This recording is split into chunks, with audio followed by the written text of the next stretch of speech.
Hey everyone, thank you for joining me today. This is Genesis chapter 11. At one time, all the people of the world spoke the same language and used the same words. As the people migrated to the east, they found a plain in the land of Babylonia and settled there. They began saying to each other, "Let's make bricks and harden them with fire." In this region, bricks were used instead of stone, and tar was used for mortar. Then they said, "Come, let's build a great city for ourselves with a tower that reaches into the sky.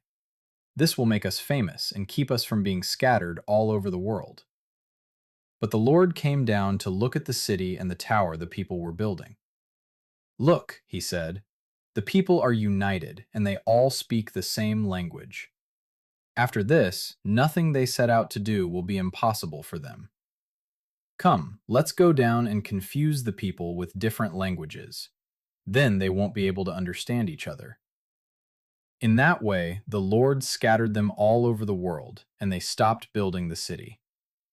That is why the city was called Babel, because that is where the Lord confused the people with different languages.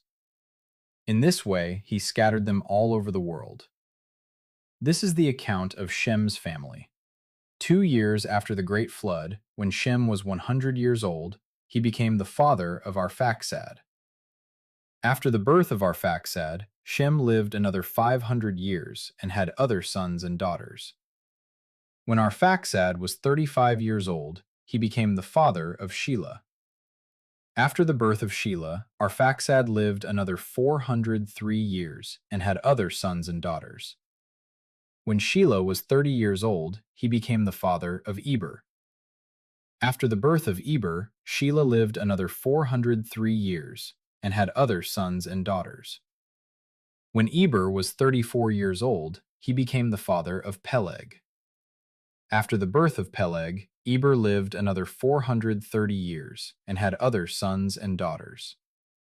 When Peleg was 30 years old, he became the father of Reu. After the birth of Reu, Peleg lived another 209 years and had other sons and daughters. When Reu was 32 years old, he became the father of Serug. After the birth of Serug, Reu lived another 207 years and had other sons and daughters. When Serug was 30 years old, he became the father of Nahor. After the birth of Nahor, Serug lived another 200 years and had other sons and daughters. When Nahor was 29 years old, he became the father of Terah. After the birth of Terah, Nahor lived another 119 years and had other sons and daughters. After Terah was 70 years old, he became the father of Abram, Nahor, and Haran. This is the account of Terah's family. Terah was the father of Abram, Nahor, and Haran. And Haran was the father of Lot. But Haran died in Ur of the Chaldeans, the land of his birth, while his father, Terah, was still living. Meanwhile, Abram and Nahor both married. The name of Abram's wife was Sarai, and the name of Nahor's wife was Milcah. Milcah and her sister Iscah were daughters of Nahor's brother Haran. But Sarai was unable to become pregnant and had no children.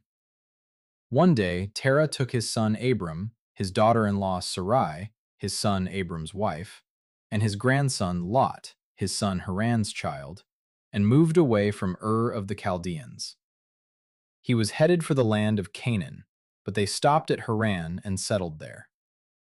Terah lived for 205 years and died while still in Haran. Thank you for reading with me. Tomorrow we will read Genesis chapter 12. God loves you, and I'll see you tomorrow.